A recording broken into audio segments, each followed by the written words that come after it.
A normal fall day in this West Jordan neighborhood, but look closer. And you can see all of our neighbors have sandbags. There are sandbags everywhere. Permanent fixtures for these homes to do their best to keep water out of their basements. The problem is these storm drains. And instead of water going down this drain, water's coming up out of it. These drains don't drain, they pump water right to Lindy's front door. You don't expect water to come inside your house. But in the 1 year since Lindy's family moved in, her home has flooded 3 times, and they are not alone. Like, I can't use my garage because I've got to keep sandbags in front of it. Patty says in 3 years, her home has flooded several times. That's my wedding dress right there. That's why it's so dirty. And the flooding impacts the entire neighborhood, the water coming no matter how severe or minor the rainfall.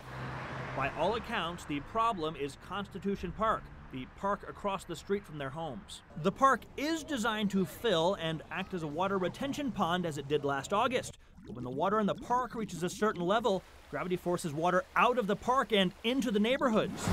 And when this neighborhood flooded over the summer, West Jordan admitted the park was inadequate, and they even offered to help pay for some of the repairs. And she told us that they would cover it. Lindy and Patty say they were each told to file a claim with West Jordan, but after promising to help their saturated residents, now the city is leaving them hung out to dry. The claims? Denied. A letter from the city says it is immune from any claims relating to floodwater. I'm really mad. Mad and with nowhere else to turn, this time they called me. West Jordan city attorney refused to talk about any of this, saying that the city does not comment on pending claims. Well, the claim isn't pending. Remember, it was denied. But maybe not. Just like that, somehow the claim is no longer denied. 10 days after our call, look, they each received this letter. The city is now paying for the cleanup costs.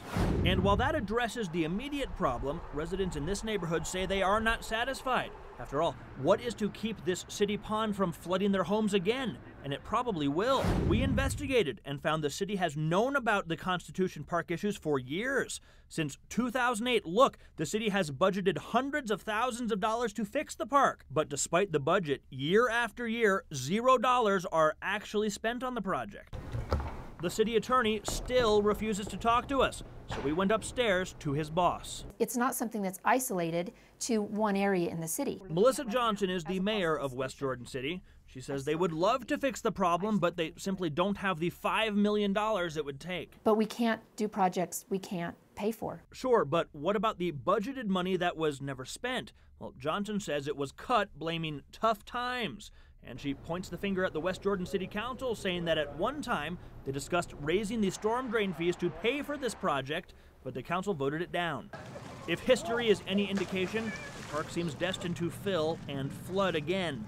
The city offered me no time frame for when they will fix the problem. It remains on the city's proposed budget for 2014.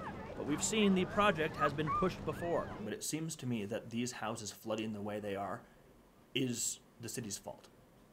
The city isn't responsible for rainfall in any form. No, but you're responsible for the runoff.